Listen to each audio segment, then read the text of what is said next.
अस्सलामुअलैकुम, welcome to the electrical and electronics engineering MCQs. आज के सेशन में हम पावर फैक्टर से रिलेटेड इंपॉर्टेंट एमसीक्यूज डिस्कस करेंगे। आज का हमारा फर्स्ट एमसीक्यूज है, what is the maximum value of the power factor. The maximum value of the power factor is 1 और unity. Basically the value of the power factor is lies between 0 and 1। The maximum value is 1। तो इस question में हमारा जो right answer है वो option B में है, 1। नेक्स्ट क्वेश्चन की तरफ चलते हैं। Active power and apparent power respectively represented by. इन चारों ऑप्शन में से कौन सा ऑप्शन है जो एक्टिव पावर और अपेरेंट पावर के दरमियान रिलेशन को रिप्रेजेंट कर रहा है। Basically the power factor is the ratio of the active power to the apparent power. Active power वो होती है जो हम किसी भी डिवाइस को देते हैं जिससे डिवाइस अपना यूजफुल वर्क परफॉर्म करती है। इस पावर को हम KW से रिप्रेजेंट करते हैं। एक्टिव पावर को रियल पावर, ट्रू पावर भी कहा जाता है। जो सेकंड किस्म की पावर है हमारे पास KVAR। KVAR is basically reactive power. ये वो पावर होती है जिसके जरिए डिवाइस अपना मैग्नेटिक फ्लक्स प्रोड्यूस करती है। इस पावर को KVAR से रिप्रेजेंट करता है। अब आते हैं एपरेंट पावर पे। Apparent power is basically the vectorial sum of the reactive power plus active power.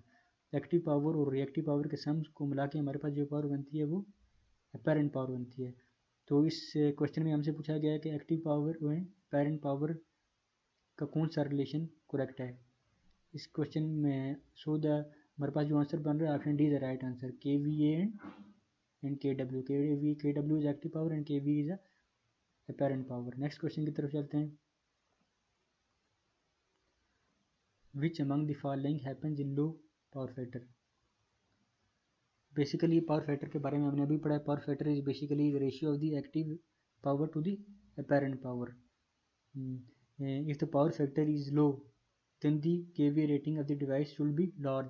Low power factor की वजह से हमारे पास डिवाइस की KVA रेटिंग इंक्रीज होती है और कंडक्टर का साइज ग्रेटर हो जाता है और साथ में हमारे पास सिस्टम की लोड हैंडलिंग कैपेसिटी है वो रिड्यूस हो जाती है। सो इस क्वेश्चन का हमारे पास जो राइट आंसर है D is the right answer. साथ में मैं आपको ये बताता चलूँ कि जो लो पावर फैक्टर की वजह से हमारे पास सिस्टम का करंट इंक्रीज होता है और वोल्टेज हमारे ड्रॉप हो जाते हैं, जिसकी वजह से हमारे सिस्टम की वोल्टेज रेगुलेशन मेंटेन नहीं रहती। नेक्स्ट क्वेश्चन की तरफ चलते हैं। Low power factor is not usually due to the. इनमें से कौन सी ऐसी लैंप है जिसकी वजह से power factor low power factor effect नहीं करती, लो पावर फैक्टर को इफेक्ट नहीं करती। Basically incandescent lamp is work on the incandescent lamp work on the both AC and DC. Basically the power factor of incandescent lamp is always unity. Paper में ये question भी आता है कि incandescent lamp का power factor क्या होता है। वो आपने याद रखना है कि incandescent lamp का पावर फैक्टर बेसिकली यूनिटी होता है। So the incandescent lamp low power factor is not usually affect due to the incandescent lamp. So our right answer is option C. Next question की तरफ चलते हैं। For a consumer what is the most economical power factor. जो most economical power factor industries में use होता है वो 0.85 से लेकर 0.95 लैगिंग। जो इस क्वेश्चन के हमारे पास राइट आंसर बढ़ रहा है option C is the right answer. The power factor में असल में जो ज़्यादातर रिड्यूस इस वजह से होता है, ज़्यादातर इंडस्ट्रीज़ के अंदर इंडक्शन मोटर यूज़ की जाती हैं। इंडक्शन मोटर के जरिए हमारे पास पावर फैक्टर जो वो ज़्यादा रिड्यूस हो जाता है। नेक्स्ट क्वेश्चन की तरफ जाते हैं। The primary reason for the low power factor is due to the installation of. इनमें से कौन सी ऐसी मोटर है जिसके जो पावर फैक्टर को रिड्यूस कर देती है। इसमें हमारा जो राइट आंसर बनता है इंडक्शन मोटर। इंडक्शन मोटर में के बारे में आता है, ये क्वेश्चन भी आता है वो कौन सी मोटर है जो लैगिंग पावर फैक्टर पे काम करती है।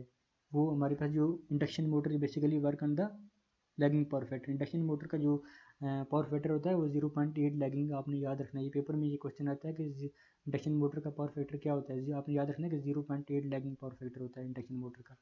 और सिंक्रोनस मोटर जो होती है ये leading lagging unity power factor के ऊपर काम करती है। जो इंडक्शन मोटर होती है वो सिर्फ लैगिंग पावर फैक्टर पे काम करती है। नेक्स्ट क्वेश्चन की तरफ जाते हैं। Which among the following consumer is plenty is impose for the low power factor. Low power factor basically induction motor होती हैं जो इंडस्ट्रीज़ के अंदर यूज होती हैं। इस क्वेश्चन में जो हमारा राइट आंसर बनता है इंडस्ट्रियल कंज्यूमर, क्योंकि वहाँ पर इंडस्ट्रीज में ज़्यादातर इंडक्शन मोटर यूज होते हैं जिसकी वजह से हमारा पावर फैक्टर लो हो जाता है। So right answer in this question is option B industrial consumer. Next question जो हमारे नेक्स्ट क्वेश्चन है वो पावर फैक्टर की इम्प्रूवमेंट के बारे में। पावर फैक्टर को बेसिकली इम्प्रूव करने के लिए हम स्टैटिक कैपेसिटर और सिंक्रोनस कंडेंसर का इस्तेमाल करते हैं। स्टैटिक कैपेसिटर्स बेसिकली इनके अंदर लॉसेस बहुत ज़्यादा कम होते हैं और इनको पैरेलल में हम कनेक्ट करते हैं। स्टैटिक कैपेसिटर को इंस्टॉल और इनकी मेंटेनेंस बहुत इजी होती है, इसलिए इनको स्टैटिक कैपेसिटर को हम यूज़ करते हैं। और सिंक्रोनस कंडेंसर का बेसिकली फ़ायदा ये होता है कि इसके ज़रिए हम पावर फैक्टर को कंट्रोल करना सबसे ज़्यादा आसान होता है। तो पावर फैक्टर के इम्प्रूवमेंट के बारे में जो पहला हमारा क्वेश्चन है, what the power factor can be improve by connecting which are the following. इनमें से कौन सी डिवाइसेज हैं जो पावर फैक्टर के लिए हम इम्प्रूव करने के लिए यूज़ करते हैं। स्टैटिक कैपेसिटर हमने अभी आपको बताया, इनको हम पैरेलल में यूज़ करते हैं ताकि पावर फैक्टर की इंप्रूवमेंट हो जाए। इसके साथ हम सिंक्रोनस कंडेंसर को भी, सिंक्रोनस कंडेंसर बेसिकली ये एक सिंक्रोनस मोटर होती है जो नो लोड के ऊपर रन करती है। इन दोनों स्टैटिक कैपेसिटर और सिंक्रोनस कंडेंसर को यूज़ करके हम पावर फैक्टर को इम्प्रूव करते हैं। सो इन दोनों में इस क्वेश्चन में हमारा जो ऑप्शन बनेगा A and C are the right option, D is the right correct answer. What is the advantage of static capacitor. अभी मैंने आपको ये बताया कि स्टैटिक कैपेसिटर के अंदर जो लॉसेस बहुत ज़्यादा कम होते हैं, इसके इंस्टॉलेशन और मेंटेनेंस बहुत आसान होती है। सो इसके इस सेकंड क्वेश्चन का जो आंसर है हमारे पास D is the right answer. Next question की तरफ चलते हैं। Which among these is the advantage of synchronous condition. Synchronous इन चारों ऑप्शन में से कौन सा जो एडवांटेज कौन सा is the advantage of synchronous motor. चारों ऑप्शन में से कौन सा ऑप्शन है जो सिंक्रोनस मोटर के एडवांटेज को रिप्रेजेंट कर रहा है। सिंक्रोनस कंडेंसर बेसिकली मैंने आपको अभी बताया, इसके जरिए हम पावर फैक्टर को कंट्रोल करते हैं। ये बेसिकली एक सिंक्रोनस मोटर होती है, दोनों लोड पे रन करती है और इसके जरिए हम पावर फैक्टर को कंट्रोल करना बहुत ज़्यादा आसान होता है। ऑप्शन ए में आता है helps in achieving the stepless control of the power factor. So इस क्वेश्चन का आंसर जो हमारे पास जो बन रहा है option A, helps in achieving the stepless control of power factor. Next question की तरफ चलते हैं। फेस एडवांसर आर यूज और which are the following machine. Phase advancer basically हम ये इंडक्शन मोटर के पावर फैक्टर को कंट्रोल करने के लिए यूज़ करते हैं। Phase advancer are basically AC exciters that operate the motor circuit to control the power factor. Phase advancer basically induction Motors के पावर फैक्टर जो होता है बहुत ज़्यादा लो होता है, तो उन पावर फैक्टर को कंट्रोल करने के लिए हम फेस एडवांसर यूज़ करते हैं। फेस एडवांसर एक एक्साइटर एसी एक्साइटर सर्किट होता है जो मोटर के इंडक्शन मोटर के पावर फैक्टर को कंट्रोल करता है। सो इस क्वेश्चन के अंदर हमारा जो राइट आंसर बनता है option C, induction motor. What is the main advantage of phase advancer. Phase advancer जो होते हैं ज़्यादातर हम जो 200 हॉर्स पावर से ज़्यादा जो जिन मोटर्स की रेटिंग होती है उनमें यूज़ करते हैं।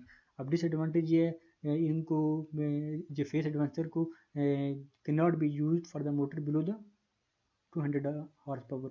जिन मोटर्स की रेटिंग 200 हॉर्स पावर से कम होती है उनमें हम फेस एडवांसर को यूज़ नहीं करते। ये ज़्यादातर इंडक्शन मोटर की रेटिंग ज़्यादा होती है, 3 फेज इंडक्शन मोटर होती हैं उनमें हम इनको ज़्यादा यूज़ करते हैं।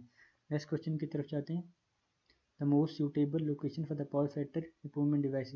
पावर जो पावर फैक्टर को इम्प्रूव करने के लिए जो हम डिवाइसेज लगाते हैं, किस सिस्टम में हम किस जगह पर लगाते हैं। बेसिकली जो हम डिवाइसेज लगाते हैं near the electrical appliances, electrical appliances के करीब ज़्यादातर हम पावर फैक्टर कंट्रोल करने वाली डिवाइसेज लगाते हैं। उसके अलावा जो ट्रांसमिशन लाइन की बात करें तो हम ट्रांसमिशन लाइन के जो रिसीविंग एंड होता है उसके अंदर हम रिसीविंग एंड पे हम पावर फैक्टर को इम्प्रूवमेंट करने वाली डिवाइसेज लगाते हैं। इसका जो हमारा राइट आंसर रहता है option A and C, near the electrical appliances and at the receiving end in case of transmission line. So the right answer is option D, A and C. आज का हमारा सेशन ख़त्म हो चुका है।